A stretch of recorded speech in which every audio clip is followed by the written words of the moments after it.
So I just got back from a ride and it's 45 degrees. But more importantly, I wanted to test out my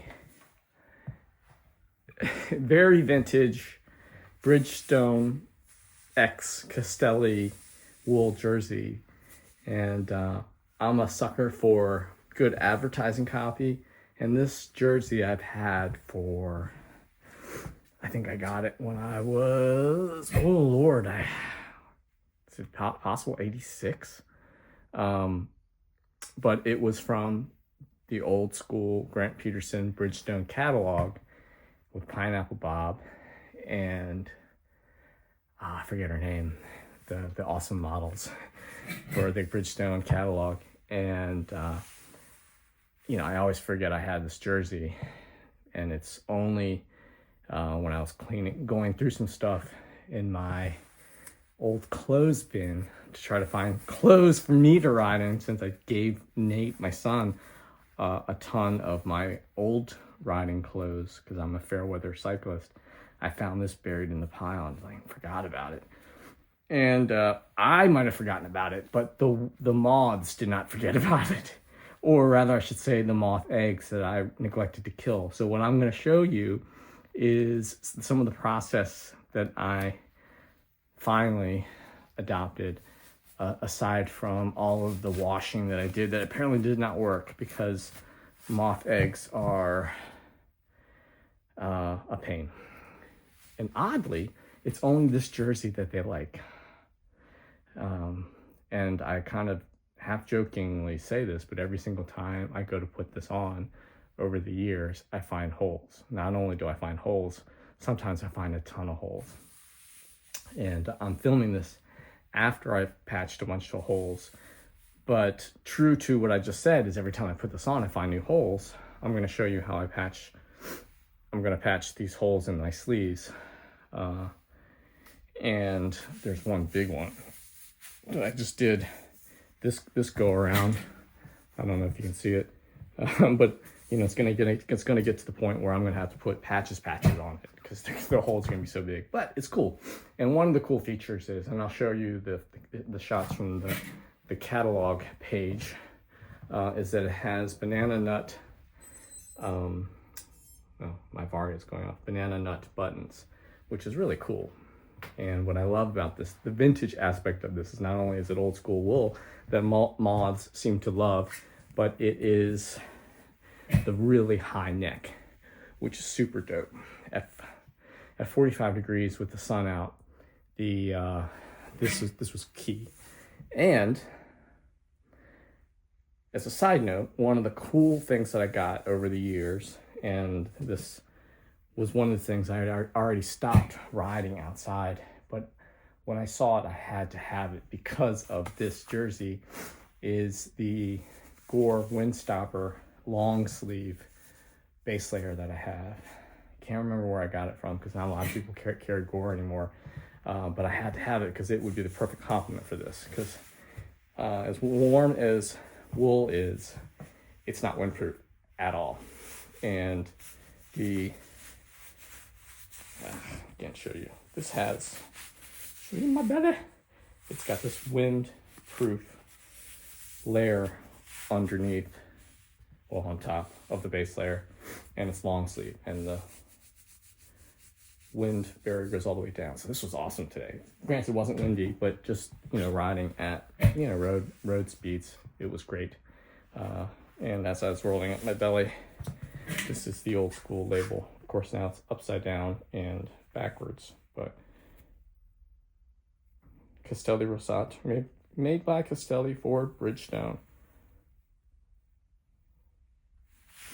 So I'm going to show you what it's like to try to keep I can't do the math, 40-year-old jersey going.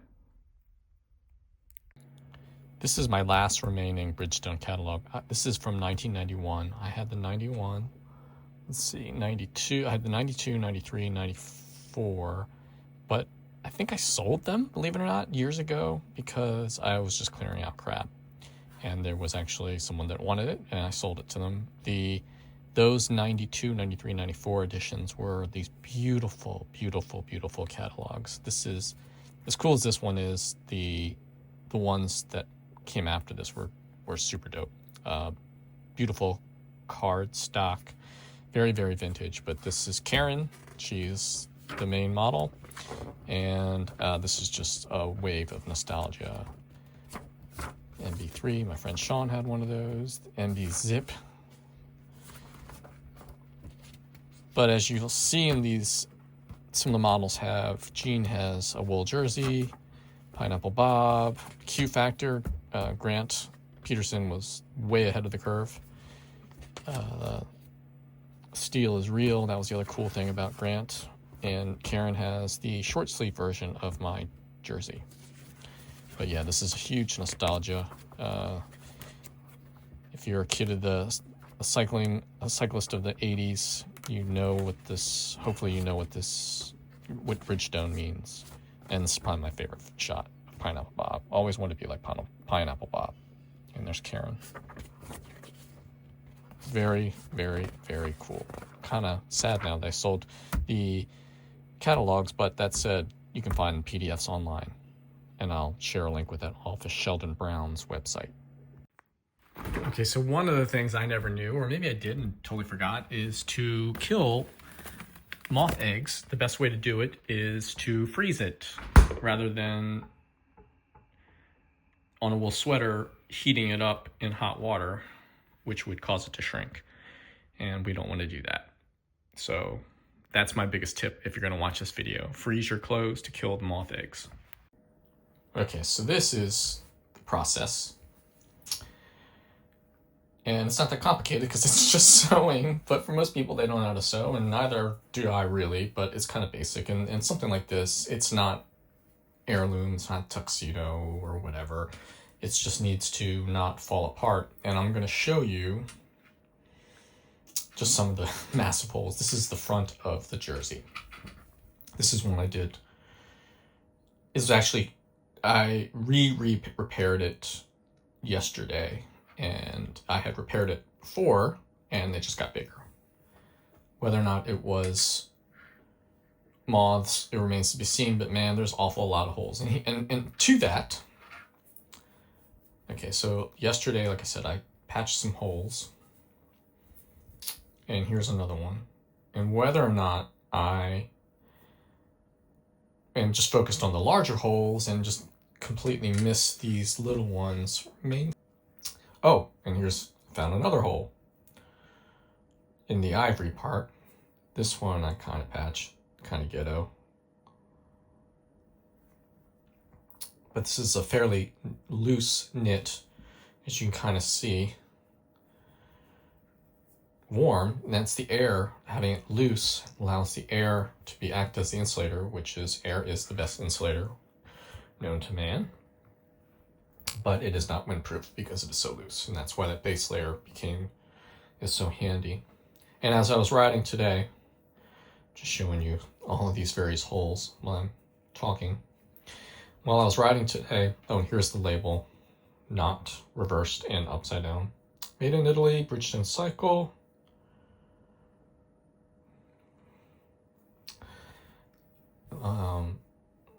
Lost my train of thought. Oh, as I was riding, I fixed this hole too on the hem. I think there was another one. Nope. As I was starting my ride, I noticed this one was patched. It's a hole in. Yeah, that's kind of getting blown out. I think previously repaired, and then the other sleeve has the same thing, but not as bad. Oh, there it goes. So these are the things I'm going to repair. So I only meant to just do the sleeve, but turns out I found another one, like I said, right here and in the ivory part. Oh, and we didn't do the back. Let's see the back. And just, it's just kind of crazy. It seems to be mostly on the front, which is kind of funny. And you have the banana nut buttons. I mean, these buttons are beautiful.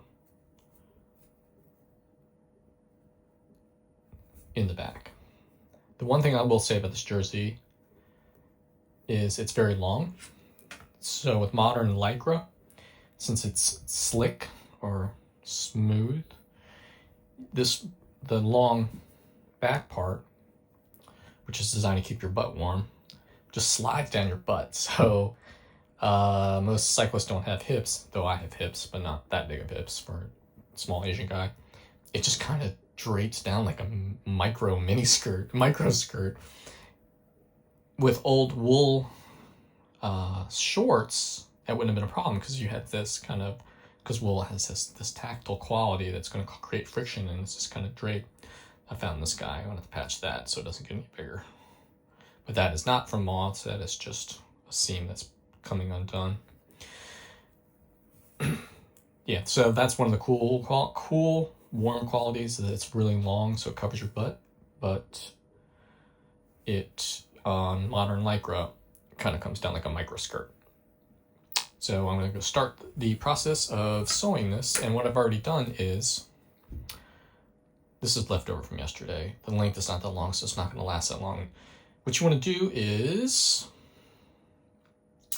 find a needle and thread it.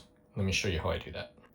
One of the best things you could possibly do if you start doing any clothing repair, or even just owning clothes, because I think even though I don't wear a lot of shirts, I do own a lot of clothes, is to invest in a pair of very, very sharp scissors. And why that's important is these are actually a Japanese pair of scissors, and they're thread nippers, and they're extremely sharp. There are actually things called fabric scissors, and fabric scissors are very, very, very sharp.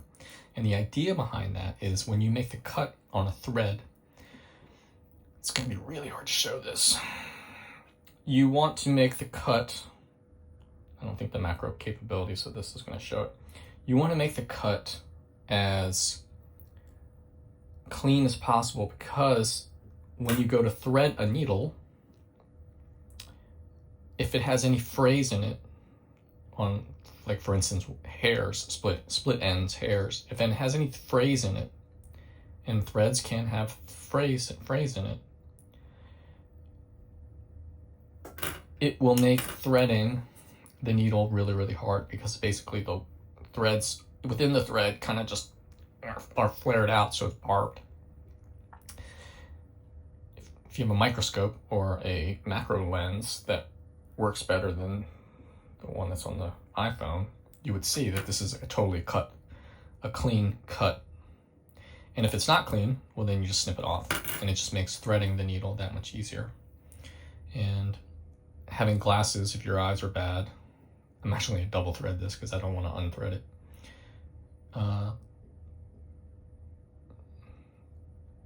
This is where wearing readers or whatever, so I actually just double threaded it, so pulled it through. But that's my biggest advice to someone, is get a pair of sharp scissors.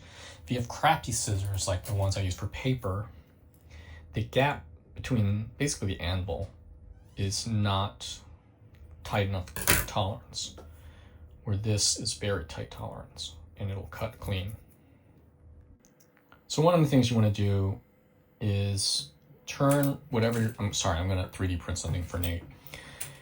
When you want to repair something, you want to turn the fabric inside out. So you start your stitch on you're working with the backside of the material, because you want to tie a knot to hold the thread, your patch, together.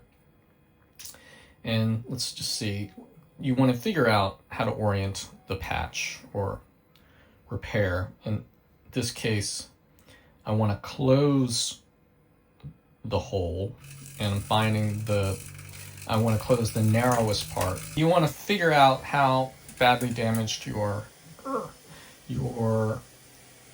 hole is, or how it's oriented. In this case, it is longer this way and narrower this way, so I'm going to go and stitch it this way to close the gap, if that makes sense. And so what I do is I go start from the bottom, and ideally with some light,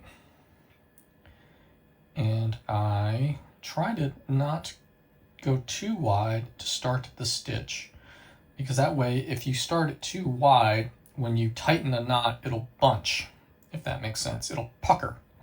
And I don't really want that, because aesthetically it's not that appealing. But that said, this is turns out it's a 1992 jersey. So I just do the math on that. So it's not that big of a deal. And I'm not wearing this to the prom or my wedding. So what I'm doing is, it's actually kind of hard to film something while you're working. If you can see, just to save some thread so I don't have to constantly rethread this, I'm trying to pull the knot down to the very end and then grab it and then tighten. I mean, I used to be really kind of anal about this, is about getting it really, really tight, but you just kind of just want it to hold. And it's the sum of its parts. So the majority of the stitches you put in are going to hold. People will tell me that I'm wrong, but I'm sure. So I'm just going to cut this close as possible, but not too close in case the knot slips. And the reason why I do this, I didn't do that actually this yesterday because I was being really lazy, is when you go to stitch around, if you have some of those long threads sticking out, it just kind of gets in the way. And not a big deal, but it kind of just makes things easier when you go to stitch. Taking a big swoop here. Anyway, so here you can see I'm just kind of closing up the hole with as little puckering as possible. It keeps on catching there. And it's getting there, right? So I'm kind of closing up the hole. And then when you get to the last few bits, you want to tie another knot. And in this case, I'll do 2. Okay, so now we're at the end. And so what I'll do is, God, this is gonna be really boring watching this. Kind of created a little hole there, or a loop. Feed through, tighten, and for added measure, I'll actually double back a little bit, as close as possible to the original loop, and of course now it's binding. Oh no! Okay, that didn't work. Oh well, best laid plans. Anyway, so you can see me screw up. I'm going to cut a majority of the stuff, and hopefully it doesn't unravel. I got at least one nice knot on there. Yep, there you go. And that's patched. So I'm going to do the rest and not bore you with that, but that's my little repair. I'm sure people that know how to sew will flame me in the comments, but I don't know what the hell I'm doing, but I'm trying. And this is another reason why these scissors are awesome, is you know always, as long as you don't try to cut cardboard with these or something that's going to damage the shears, is they cut super, super clean. Okay, so there's nothing more satisfying than using these sharp scissors because it cuts so cleanly. You can't really appreciate a good set of scissors until you've tried them, and more importantly, used a pair of crappy scissors. A pair of scissors that were not designed to cut thread. And, you know, the old adage, the right tool for the job, in this particular part, if this was cut frayed, a rough cut on the thread, it would make threading this virtually impossible. Or extremely frustrating. And the other trick is to lick your fingers and kind of cowlick down the phrase on the thread. Or just use a pair of clean scissors, clean cutting scissors, so you don't even have to do that. But when I was learning how to do this, or even, my mom having crafting scissors, though, this said, that said, my mom would have fabric scissors, and you're like, well, why those scissors cut really well. I'd love to use that on paper. Like, no! It's like using a scalpel to cut cardboard. Like, you just don't want to do that.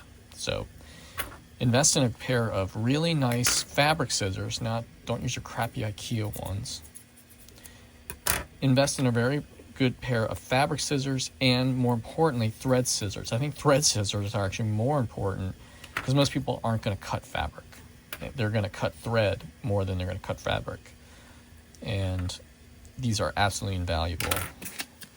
I actually got these from Patagonia for their awesome program of repairing clothes. I'm trying to patch that little tear on the back pocket from the inside out. And you can see the thread, the seam had come apart. And what you want to do here is kind of reinforce both ends of that seam popping so it doesn't continue to keep on unraveling. Whether or not this will work remains to be seen long term, but it is worth trying since you're doing it. And this is the kind of thing is with sewing, it's the startup that's the friction in getting it done, because you got to go thread the needle, get the right color or relatively close enough color thread, and especially if you're really particular like me, then you're like, oh, that's not close. Like, it don't matter, because if you don't do it, it's still gonna be busted. So just try. And having the right tool, like I said, makes a huge difference. Having those thread scissors makes a huge difference, because part of the biggest problem is threading the needle. And so now I'm at the part where the stitch came undone. Whether or not it was this end or where I started, who knows. So I'm going to go and try to get on top of those threads that came undone and kind of lock it in place with my own knot. And I'll tell you one thing. That's one knot. I'll tell you one thing. When you thread a needle, you think, oh, that's too much thread that I put on there, and you realize it doesn't go very far. But that said, the longer you make your thread that you double over and through the eye hole, the more pulling you have to do. So it's a catch-22 of having it long enough, but not too long. So this is, again, the beauty of sharp thread scissors. Snip! And let's see. That's my stitch. And that's my little bit of thread on my start knot. And did it make it through? Yay! There used to be a hole there of the pocket coming off. This big pucker in the front, that's a great example of a pucker. And one of these days, maybe I'll fix that, or I'll just put a big ass patch right there and not deal with it. But it kind of gives it a little charm. But the hole's so big, it's almost impossible to not pucker it with just using thread. A patch would solve that. So one of the last things I'm going to do in red thread is this hole, unless I find another thing. And then patch the one in the ivory. Okay, wait a second. Yeah, that's to patch that hole, and then I'll patch this guy. And here, talk about a big pucker like this. I think my mother-in-law might have actually fixed that for me. Amazingly, the pits are holding up. Oh, sorry. The pits are holding up. This is a lot of stress on a seam, the pit area, believe it or not. And that's holding up.